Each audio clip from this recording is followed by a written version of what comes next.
Looking for some relief from your stress and anxiety?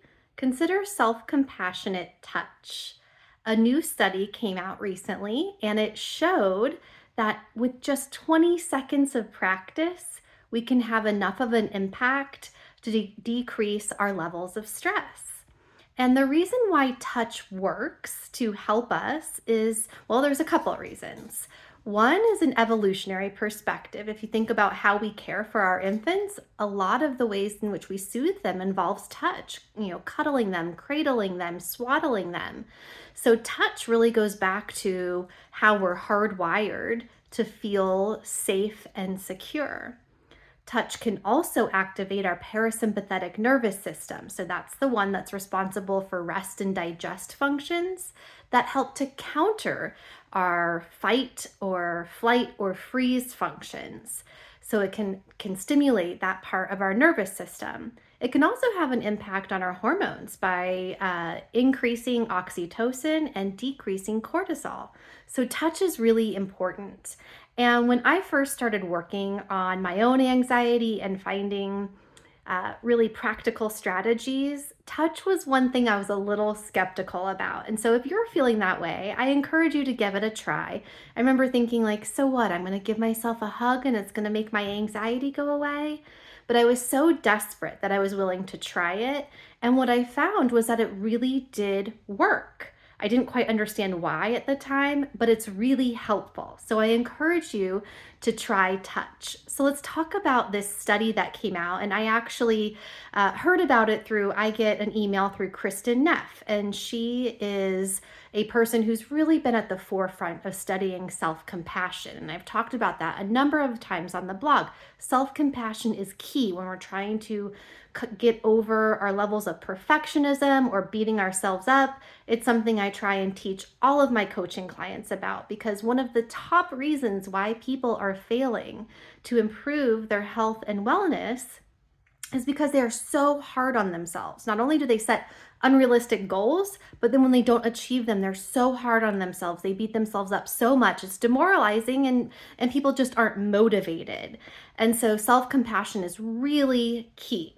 So the way that we can practice self-compassionate touch is to touch ourselves in a soothing way. So it could be placing a hand on the heart or placing a hand on the abdomen or both, so your belly and your heart. It could involve giving yourself a hug or stroking your arms, anything, or even your cheeks, anything that feels good.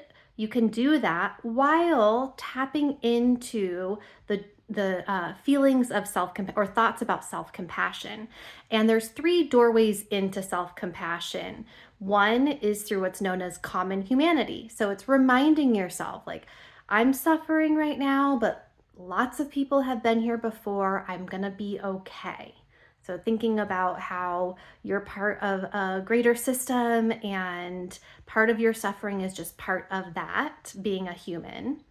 Another way is through self-kindness. This is my favorite one. This is where you talk to yourself like you would talk to a friend. And so many of us talk to ourselves in horrible ways. And so you can instead think, what would I say to my friend in this same position? And then the third way is through being mindful. And that's simply recognizing the negative thoughts or feelings that you're having, not trying to change them, but just accepting the fact that this is how you're feeling right now and this too shall pass. So those are the 3 ways to think about self-compassion. And as I mentioned before, Kristen Neff has done a ton of research and she has a great book on self-compassion, a couple books now. And so I highly recommend it. But anyway, I'm on her email list and she just sent out a link to a brand new study that came out on self-compassionate touch and its effect.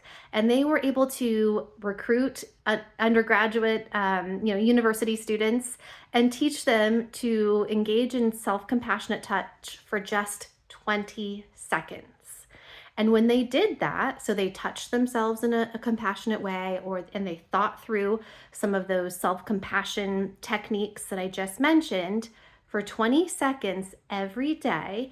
After a month, they had a decrease in stress.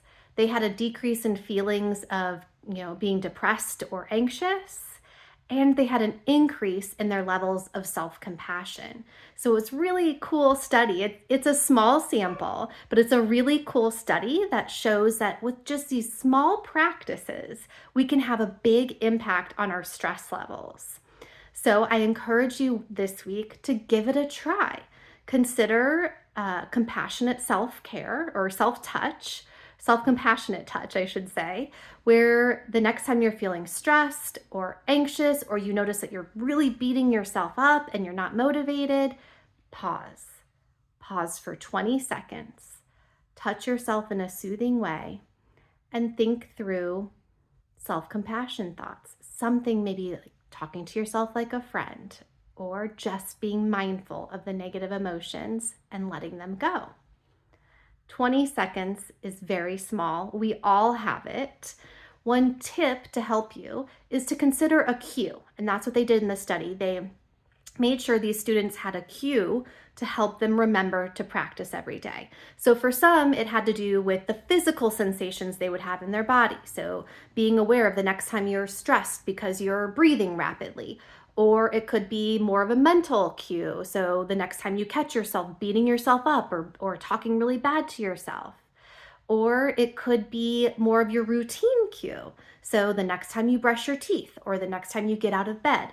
But identify one cue that's going to help you remember to practice compassionate or self-compassionate touch. Give it a try this week. Identify the cue. Think through what type of touch feels good to you and what way or doorway into self-compassion makes the most sense to you, whether it's common humanity, self-kindness, or mindfulness, and give it a practice. You only have to give 20 seconds once a day to this practice. Our health and wellness doesn't have to be overwhelming. There are little things we can do to improve our health, to boost our well-being, and to overall increase our level of resilience. If you like this content, consider signing up for Take 5. It's my newsletter where I share simple science-based solutions for a calmer, healthier life. In the meantime, give self-compassionate touch a try this week and let me know how it goes.